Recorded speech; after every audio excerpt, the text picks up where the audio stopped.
The Arizona sun beat down mercilessly on Dusty Creek's main street, casting long shadows between the weathered buildings that lined the dusty thoroughfare.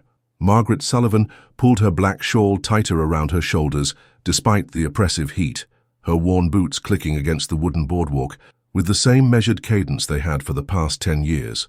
The townspeople had grown accustomed to the sight of her, the White Widow, they called her behind closed doors, moving through her daily routine like clockwork, her face as expressionless as carved stone. At 30 years old, Maggie should have been in the prime of her life, but grief had carved deep lines around her green eyes and stolen the color from her once rosy cheeks. Her auburn hair, now streaked prematurely with silver, was pulled back in a severe bun beneath her black bonnet. She carried a small bundle of finished mending, Mrs. Henderson's torn Sunday dress, young Billy Morrison's school shirt, the fruits of her labor as Dusty Creek's most skilled seamstress. "Afternoon, Mrs. Sullivan," called out Jake Murphy from the doorway of his saloon, tipping his hat respectfully. The portly Irishman had always been kind to her, never pressing for conversation when she delivered his weekly laundry or mended his bartender's aprons. Maggie nodded silently in return, her lips pressed into their usual thin line. Words had become precious commodities in her world, hoarded like gold dust, and spent only when absolutely necessary. She had learned that speaking often led to questions, and questions led to pity, and pity was something she could no longer bear. As she passed Murphy's saloon, an unusual sound drifted through the batwing doors, the gentle tinkling of piano keys being tested. Maggie paused, her hand instinctively gripping the wooden post that supported the saloon's overhang. It had been months since anyone had touched that old upright piano. The last player had moved on to greener pastures in San Francisco, leaving the instrument to gather dust in the corner. "Got ourselves a new piano man," Jake Murphy explained, having noticed her momentary hesitation. "Rode in this morning on a tired horse, looking like he'd traveled clear across the territory. Name's Sam Hartwell. Quiet fellow, but his fingers know their way around those keys, I'll give him that." Before Maggie could force herself to move along, the tentative notes transformed into something that made her blood run cold. A melody rose from within the saloon, sweet, melancholic, and achingly familiar. Her breath caught in her throat as the haunting tune wrapped around her heart like phantom fingers, squeezing until she thought she might collapse right there on the boardwalk. "Maggie, my darling, listen to this. Found it in an old songbook down in Phoenix. Prettiest thing I ever heard, almost as pretty as you." Thomas's voice echoed in her memory, as clearly as if he were standing beside her, humming that same melody while he shaved in their tiny cabin, while he worked in the mines, while he held her close on cold desert nights. It was their song, a nameless tune that had belonged to them alone, that had died with him in that terrible cave-in 10 years ago. Her legs trembled, and she gripped the post tighter, her knuckles turning white beneath her black gloves. How could this stranger know Thomas's song? How could he play it with such perfect, heartbreaking precision, as if he had learned it from Thomas himself? Inside the saloon, the music continued to flow, each note a knife twisted in old wounds. The few patrons who had been nursing their afternoon whiskey had fallen silent, captivated by the unexpected beauty emerging from the corner where the old piano sat. Even the flies seemed to buzz more quietly, as if the entire establishment had been placed under some gentle spell. Sam Hartwell's weathered fingers moved across the keys with practiced ease, his eyes closed, as he let the melody carry him back to a campfire outside Tucson, where a kind-hearted miner had taught him this very song while sharing his last can of beans with a starving drifter. The man's words echoed in Sam's memory. 10 years from now, if something ever happens to me, I want you to go to Dusty Creek and play this song at Murphy's saloon. Play it every day until she smiles again." Today marked exactly 10 years since that promise was made. 10 years since Thomas Sullivan had pulled him from the brink of death and given him both a song and a purpose. Sam had wandered the frontier ever since, carrying that melody and that promise like sacred cargo, waiting for this moment, this place, this destiny he didn't fully understand, but felt compelled to fulfill. Outside, Maggie finally forced her feet to move, stumbling away from the saloon as tears she hadn't shed in years threatened to spill down her cheeks. The song followed her down the street, its notes seeming to chase her like persistent memories she had worked so hard to bury. As she reached the safety of her small cabin on the outskirts of town, the music finally faded, replaced by the familiar silence that had been her companion for a decade. But something had shifted. Some carefully constructed wall had developed its first crack, and for the first time in 10 long years, Margaret Sullivan wondered if her heart might still be capable of feeling something other than the dull ache of perpetual sorrow. That night, Maggie sat in her small cabin, her sewing forgotten in her lap as she stared into the flickering flames of her modest fireplace. The melody from the afternoon haunted her thoughts, playing over and over in her mind like a music box that refused to wind down. She had barely touched her simple dinner of beans and cornbread, her appetite stolen by memories she had fought so hard to keep buried. The cabin felt smaller than usual, filled with ghosts and echoes of a life that seemed like someone else's dream. Thomas's few belongings still occupied their places, his coffee mug on the shelf, his coat hanging by the door, his Bible with the pressed wildflowers she had placed between its pages on their wedding day. She had become a curator of the past, preserving everything exactly as he had left it, as if maintaining the shrine might somehow bring him back. Meanwhile, across town at Murphy's Saloon, Sam Hartwell finished his first evening of playing to a surprisingly appreciative crowd. The miners and cowboys of Dusty Creek weren't typically interested in anything more refined than a fiddle tune, but something about his music had drawn them in, creating an atmosphere of unusual quiet contemplation in the normally raucous establishment. "That was something special, Sam," Jake Murphy said as he wiped down the bar, his Irish accent thick with genuine appreciation. "Haven't heard piano playing like that since, well, can't rightly remember when. Where'd you learn to play like that?" Sam carefully closed the piano lid and flexed his fingers, working out the stiffness from hours of playing. "Learned from a friend," he said simply, his voice carrying the weight of unspoken stories. "A good man who saved my life once. He taught me that song I played this afternoon, said it was special to him." "The one that made Mrs. Sullivan stop dead in her tracks?" Murphy asked, raising an eyebrow.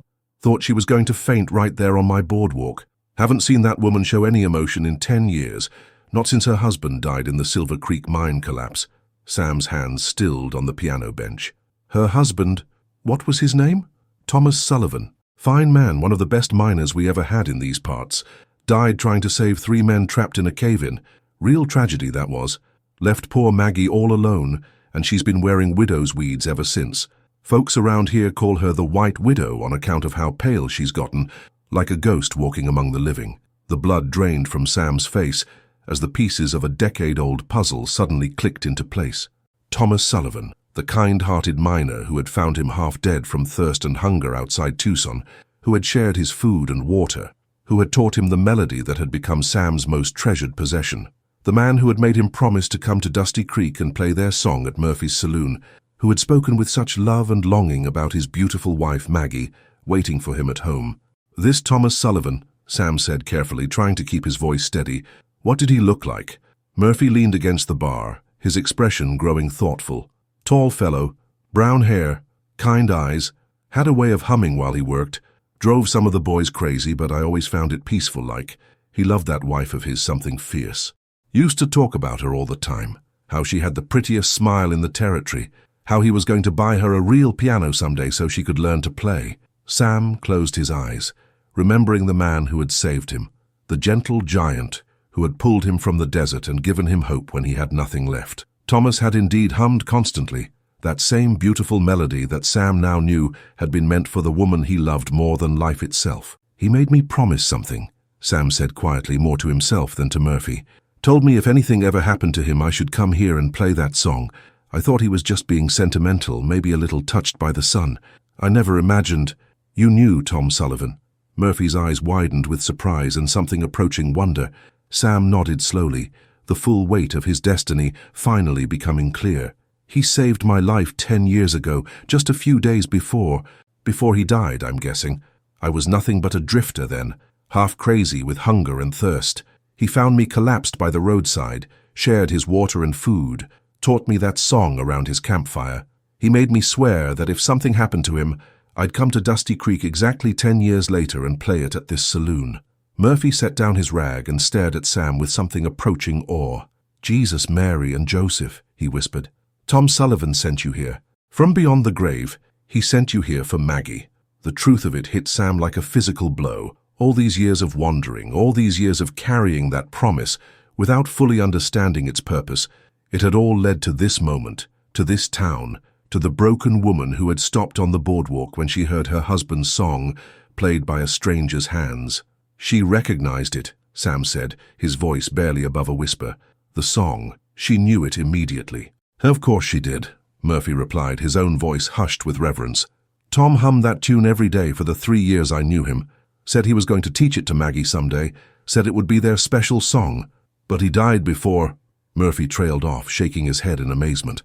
Sam stood from the piano bench, his legs unsteady as the full magnitude of Thomas Sullivan's final gift became clear. His friend hadn't just saved his life that day by the roadside. He had given him a purpose, a mission that transcended death itself. Thomas had somehow known that his beloved Maggie would need that song, would need the reminder of their love, would need the hope that only music could provide. "I need to see her," Sam said, surprising himself with the certainty in his voice. Murphy shook his head firmly. "Not tonight, son. That woman's had enough shock for one day. Let her get used to having you around first. Play again tomorrow. Let the music do its work. Trust Tom's plan. It's taken 10 years to unfold. It can wait another day or two." As Sam walked to his room above the saloon that night, he carried with him the profound realization that his entire life had been leading to this moment. Thomas Sullivan's promise had become his own, and somehow he knew his friend was counting on him to help heal the heart that had been broken the day a good man died trying to save others. For 3 days, Maggie fought the pull of Murphy's saloon like a moth resisting flame. Each afternoon, she would find excuses to avoid that particular stretch of Main Street, taking longer routes to the general store or the church where she sometimes helped with mending. But the melody haunted her dreams, and during quiet moments at her sewing machine, she would catch herself humming the tune before stopping abruptly, as if Thomas himself might hear her betrayal of their sacred silence. On the 4th day, her resolve crumbled. Mrs. Patterson's order of new curtains provided the perfect excuse. Murphy had commissioned a set for his saloon's upper windows, and Maggie had no choice but to deliver them personally. She clutched the bundle of blue gingham fabric against her chest like armor as she approached the establishment, steeling herself for what she might hear. The afternoon crowd was smaller than usual, just a few miners nursing beers and playing cards in the corner. At the piano, Sam Hartwell sat with his back to the room, his fingers moving across the keys in a gentle waltz she didn't recognize. His dark hair was neatly combed, and his simple white shirt and black vest were clean and well-pressed, suggesting a man who took pride in his appearance, despite the nomadic life that had brought him to Dusty Creek. "Mrs. Sullivan." Jake Murphy's voice was gentler than usual as he noticed her hesitation in the doorway. Come in, come in." "Got those curtains for me?" Sam's playing didn't stop, but Maggie noticed a subtle change in his posture, a slight straightening of his shoulders that suggested he was aware of her presence. She forced her feet to move, crossing the sawdust-covered floor to the bar, where Murphy waited with a warm smile. "They're beautiful work, as always," Murphy said, examining the curtains with genuine appreciation. "Sam, come meet the finest seamstress in the territory." The music stopped, and Maggie felt her heart hammering against her ribs as the pianist turned on his bench. Sam Hartwell was older than she had expected, with lines around his brown eyes that spoke of years spent under the harsh frontier sun. His hands, she noticed, bore the calluses of hard work alongside the soft fingertips of a musician. When he looked at her, his expression was gentle, almost reverent, as if he were seeing something precious and fragile. "Mrs. Sullivan," he said, rising and removing his hat in a gesture of old-fashioned courtesy. "It's an honor to meet you." His voice was warm and deep, with a slight roughness that suggested years of keeping his own counsel. Maggie found herself studying his face, searching for something she couldn't name. There was kindness there and intelligence, but also a profound sadness that seemed to mirror her own. "Mr. Hartwell," she managed, her voice barely above a whisper. It felt strange to speak to a man other than the preacher or shopkeepers, strange to look into eyes that seemed to see past the careful walls she had built around herself. "I hope my playing doesn't disturb you," Sam said carefully. "Jake tells me the music carries pretty far down the street." Maggie's hands tightened on her reticule. "The melody you played yesterday," she began, then stopped, uncertain how to voice the question that had tormented her for days. Sam's expression grew serious. "I learned it from a friend," he said simply. "A good man who told me it was important." "What was his name?" The words escaped before Maggie could stop them, her green eyes searching his face with desperate intensity. "Thomas," Sam said quietly, watching as the color drained from her face. "Thomas Sullivan. He saved my life 10 years ago, outside Tucson, shared his last water and food with a stranger, taught me that song by his campfire. He made me promise." Sam paused, choosing his words carefully. "He made me promise to come here someday and play it." Maggie's legs threatened to give way, and she gripped the edge of the bar for support. "You knew my Thomas?" she whispered, her voice breaking on her husband's name. "Only for 3 days," Sam admitted, "but they were 3 days that changed my life. He pulled me back from the edge of death and gave me a reason to keep living. He spoke of you constantly, his beautiful wife Maggie, the woman who made every sunrise worth seeing." Tears that hadn't fallen in years began to slip down Maggie's cheeks, and she was powerless to stop them. "He hummed that song," she said through her sobs.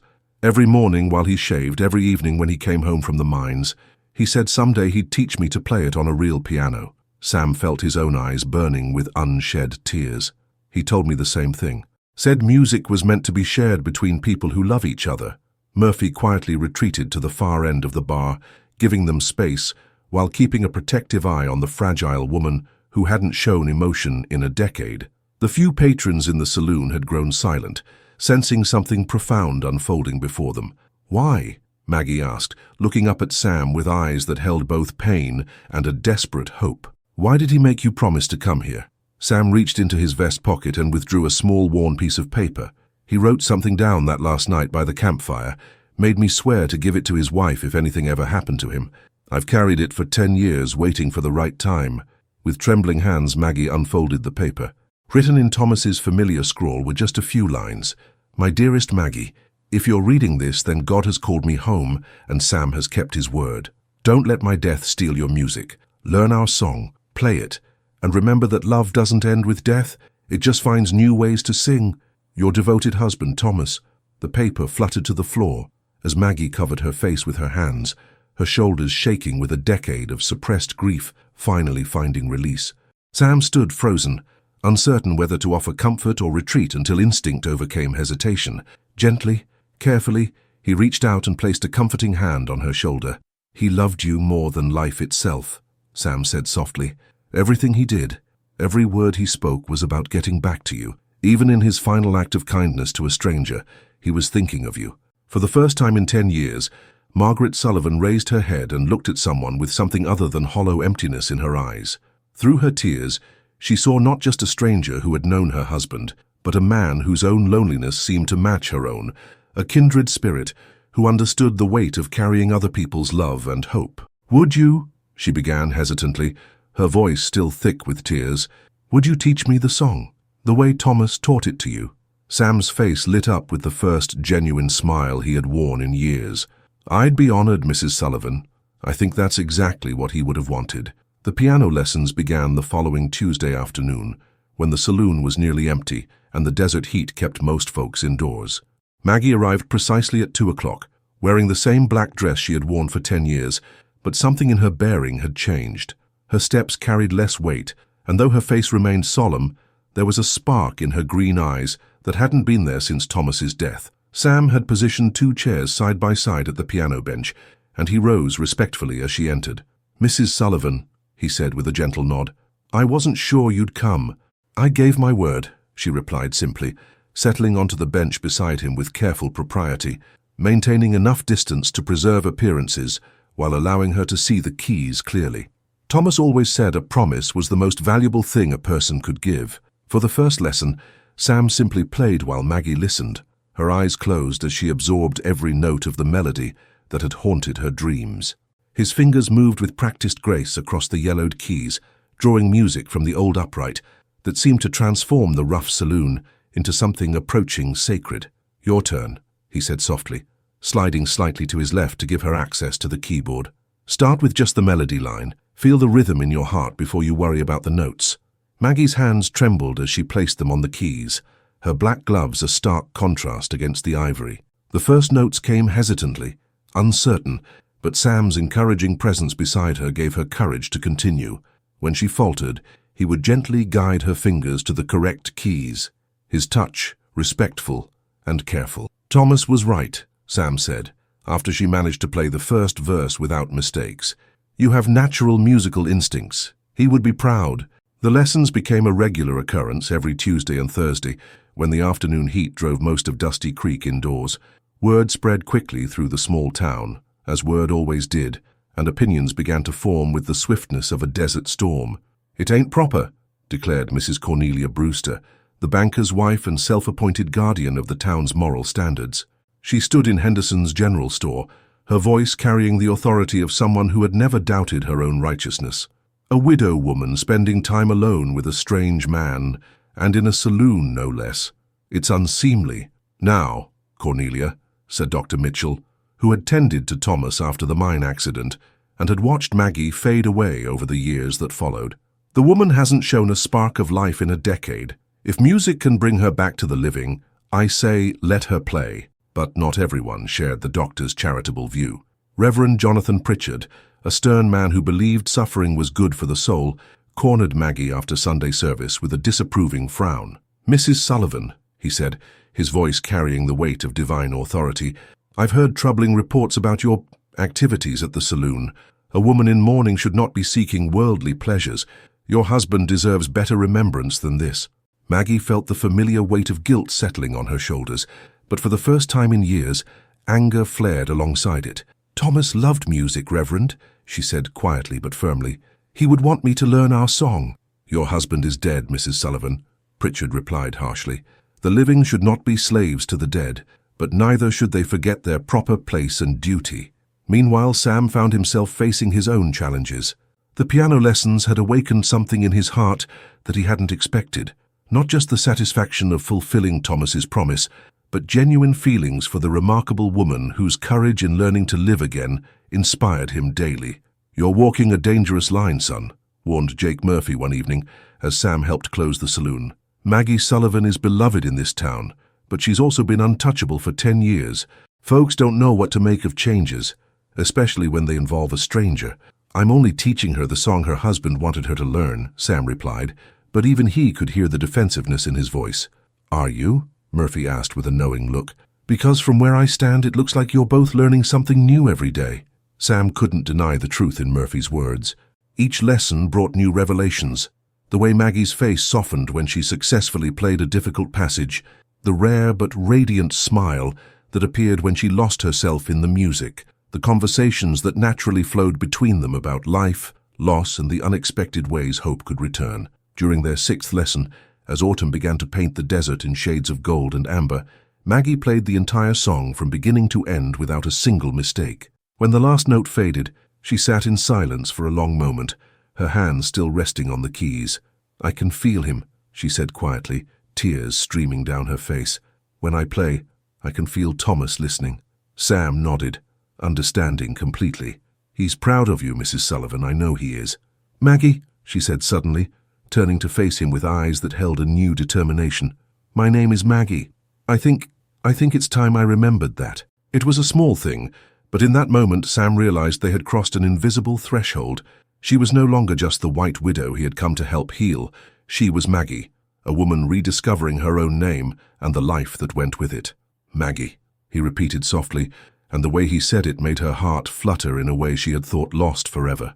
Outside, storm clouds gathered on the horizon, and the wind began to pick up, rattling the saloon's windows. Change was coming to Dusty Creek, carried on desert winds and piano melodies, and not everyone would welcome it with open arms. But inside the saloon, 2 lonely souls had found something neither had expected to discover again, the tentative beginning of love, built on the foundation of a good man's final gift, and nurtured by the healing power of music shared between kindred hearts. The storm that had been brewing both in the desert sky and in the hearts of Dusty Creek's more judgmental citizens finally broke on a cold November evening. Maggie had just finished her lesson and was preparing to leave when a group of townspeople, led by Reverend Pritchard and Mrs. Brewster, pushed through the saloon doors with the righteous fury of a biblical plague. "This has gone far enough," declared Pritchard, his black coat billowing behind him like the wings of a vengeful crow. "Mrs. Sullivan, you will cease this unseemly behavior immediately. It's a disgrace to your husband's memory, and a scandal to our community."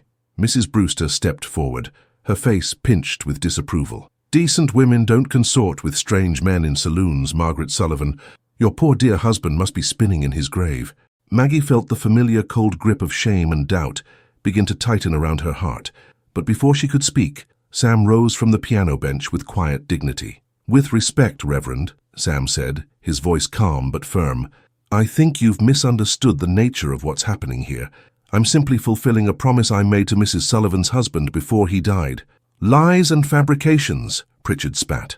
"You're a drifter, a stranger who's bewitched a grief-stricken woman for your own sinful purposes. That's enough." The voice that cut through the tension belonged to Dr. Mitchell, who had entered the saloon with Jake Murphy and several other townspeople who had grown tired of the gossip and condemnation. "I've known Maggie Sullivan since she arrived in this town as a young bride, and I've watched her waste away for 10 years. This man's music has brought her back to life." "It's true," added Murphy, stepping protectively closer to Sam and Maggie. "Sam knew Tom Sullivan, saved his life, Tom did, and asked Sam to come here and teach Maggie their song." From her position at the piano, Maggie looked around at the faces surrounding her, some filled with judgment and condemnation, others with kindness and understanding. For 10 years she had lived according to other people's expectations of how a widow should behave, shrinking herself to fit their narrow definition of proper grief. But as she looked at Sam's gentle, concerned face, she realized she was tired of being small. "Thomas saved Mr. Hartwell's life," she said, standing and facing the crowd with newfound strength. "And in return, Mr. Hartwell saved mine, not from death, but from a living grave I had built around myself. Thomas would want me to live, to love, to find joy again. He was too good a man to want his death to become my prison." Reverend Pritchard's face darkened. "You speak of love with this stranger? Have you no shame, no respect for the sacred bonds of marriage?" "I loved my husband with every breath in my body," Maggie replied, her voice growing stronger with each word. "But Thomas is gone, and I am not. I will not dishonor his memory by refusing to live the life he died trying to protect." She turned to Sam, her heart pounding with courage she hadn't felt in years. "Sam Hartwell is a good man who has shown me nothing but kindness and respect. He has helped me remember who I was before grief consumed me, and for that I will always be grateful." Sam stepped closer to her, his eyes shining with pride and something deeper. "Maggie," he said softly, using her given name despite the shocked gasps from the crowd. "These past weeks have been the most meaningful of my life. Teaching you Thomas's song has taught me something about love I never understood before." "What's that?" she asked, her voice barely above a whisper. "That love doesn't end with death," he said, echoing the words from Thomas's letter. "It finds new ways to sing. Thomas's love for you brought me here, but what I feel for you is my own. I love you, Maggie Sullivan, not as a replacement for what you've lost, but as the remarkable woman you are right now, in this moment." The saloon fell silent except for the sound of the wind rattling the windows. Maggie felt tears streaming down her face, but for the first time in 10 years, they were tears of joy rather than sorrow. "I love you too," she whispered, then louder, so everyone could hear. "I love you too, Sam Hartwell." Before anyone could object, Sam gently took her hand and led her to the piano. "Play our song," he said softly. "Show them what Thomas's gift has given us." Together they sat at the piano bench, Maggie's fingers finding the familiar keys while Sam played the harmony. The melody rose in the air, beautiful and pure, telling a story of love that transcended death, of promises kept across time, of two lonely souls finding each other in the most unexpected way. As the music filled the saloon, something shifted in the crowd. Mrs. Patterson wiped away a tear, remembering her own late husband. Old Pete Morrison nodded approvingly, thinking of the chances he had never taken. Even some of the more judgmental faces began to soften as they heard the profound love and healing in every note. When the song ended, Dr. Mitchell stepped forward and began to clap. Slowly at first, then with genuine enthusiasm. Murphy joined him, then Mrs. Patterson, then Pete Morrison. Even some of Pritchard's followers found themselves applauding, moved despite themselves by the beauty they had witnessed. Reverend Pritchard stormed out with Mrs. Brewster and a few die-hard supporters, but most of the crowd remained, their hearts touched by what they had seen and heard. "When will the wedding be?" asked Murphy with a grin. Sam looked at Maggie with questioning eyes, and she smiled, the first truly radiant smile anyone in Dusty Creek had seen from her in 10 years. "Spring," she said, her voice filled with hope and certainty. "When the desert blooms again, we'll start our new life together." As the crowd dispersed and the evening settled into peaceful quiet, Sam and Maggie remained at the piano, playing their song one more time. Outside, the storm had passed, leaving the air clean and fresh with the promise of rain. Inside, two hearts that had been broken by loss and loneliness had found a way to heal together, proving that love, like music, has the power to transform even the most wounded souls. Thomas Sullivan's promise had been kept, his final gift delivered. The White Widow had learned to smile again, and in learning their song, she had discovered that her heart was capable of writing new melodies, songs of hope, healing, and a love that honored the past while embracing the future. In the growing twilight of Dusty Creek, the sound of piano music drifted through the desert air, carrying with it the message that sometimes the most beautiful love stories begin with a promise, are nurtured by faith, and bloom when two people have the courage to believe that their hearts can sing again.